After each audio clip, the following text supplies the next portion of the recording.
سننے والے کو میرا آداب و سلام۔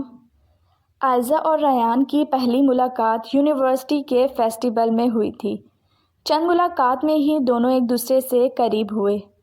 ریان ہر دن عائزہ کے قریب آتا اور دونوں ایک ہی دل خاموشی سے ایک دوسرے کی طرف جھکنے لگے۔ مگر اظہار سے ایک دن پہلے ریان کا حادثہ ہو گیا۔ اسپتال میں اس نے عائزہ کا ہاتھ پکڑ کر کہا، عائزہ، میں تم سے محبت کرتا ہوں۔ عائزہ کی آنکھیں بھیگ گئیں۔ اس کا جواب آنسو میں چھپا تھا۔ اسی دوران ایک کھوئی ہوئی ڈائری ملی جس میں لکھا تھا کہ ریان بچپن میں 2 سال عائزہ کے گھر میں رہا تھا۔ یہ سچ جان کر دونوں حیران بھی ہوئے اور ایک عجیب سی قربت بھی محسوس ہوئی۔ ریان نے آہستہ سے کہا، اگر ہمارا رشتہ بچپن میں تھا تو آخری رشتہ بھی تم سے ہی ہوگا۔ عائزہ نے مسکرا کر ہاں کہہ دی۔ شادی کی تاریخ طے ہوئی تو ایک نیا مسئلہ سامنے آیا۔ ریان کے رشتہ دار کہنے لگے، ریان کی بچپن کی پرورش عائزہ کے گھر میں ہوئی تھی، یہ رشتہ مناسب نہیں۔ عائزہ کے گھر والے بھی کچھ لمحوں کے لیے پریشان ہوئے، مگر ریان نے سب کے سامنے پرسکون مگر مضبوط لہجے میں کہا، رشتہ خون کا نہیں، نیت اور محبت کا ہوتا ہے۔ میں عائزہ سے نکاح کروں گا، چاہے ساری دنیا خلاف ہو جائے۔ اس کی یہ بات سن کر عائزہ کی آنکھیں نم ہو گئیں۔ آخرکار دونوں گھروں نے ان کی سچی محبت دیکھ کر رضامندی دے دی۔ یوں نکاح کی وہ شام جہاں عائزہ نے ریان کا ہاتھ پکڑ کر زندگی کا سب سے خوبصورت وعدہ کیا۔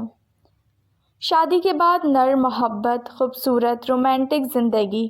شادی کی بات کی پہلی رات ایان نے ہلکی سی مسکراہٹ کے ساتھ عائزہ کو دیکھا۔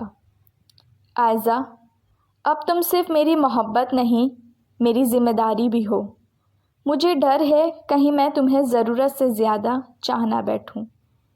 عائزہ کی شرم سے جھکی آنکھیں بہت کچھ کہہ گئیں۔ ریان نے دھیرے سے اس کے ہاتھ پر اپنی انگلیاں پھیریں۔ مجھے ہمیشہ لگا تم مجھے مکمل کرو گی، اور آج بس دل سچ ثابت کر رہا ہے۔ عائزہ آہستہ سے اس کے قریب آ بیٹھی اور بولی، میں ہمیشہ سے تمہاری تھی، بس کہنے کا وقت دیر سے ملا۔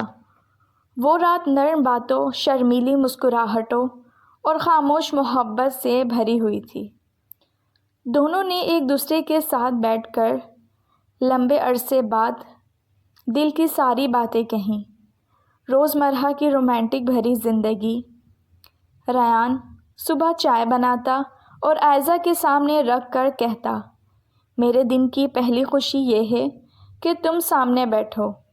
عائزہ کام کرتے ہوئے بھی ریان کی باتوں پر ہنستی رہتی اور ریان مسکرا کر کہتا، تم ہنسو تو گھر گھر لگتا ہے۔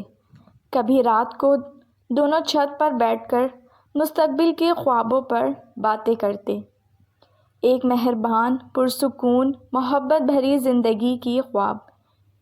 ایک دن ریان نے اپنی نئی ڈائری عائزہ کو تھمائی۔ یہ وہ ڈائری ہے جس میں اب صرف ہماری کہانیاں لکھوں گا، اور یہ ڈائری کبھی نہیں کھوئے گی کیونکہ اب تم میرے پاس ہو۔ عائزہ نے مسکرا کر اس کے کندھے پر سر رکھ دیا۔ زندگی نے ٹوئسٹ تو بہت دیے تھے، لیکن آخر میں نصیب نے دونوں کو وہ شخص دے ہی دیا جس کے لیے دل بنا تھا۔ اگر آپ کو میری کہانی پسند آئی ہو تو پلیز میرے چینل کو سبسکرائب کیجیے۔ رکھیے اپنا بہت زیادہ خیال۔ کل ملوں گی آپ کے ساتھ میں نئی کہانی کے ساتھ۔ اجازت دیجیے گا۔ اللہ حافظ۔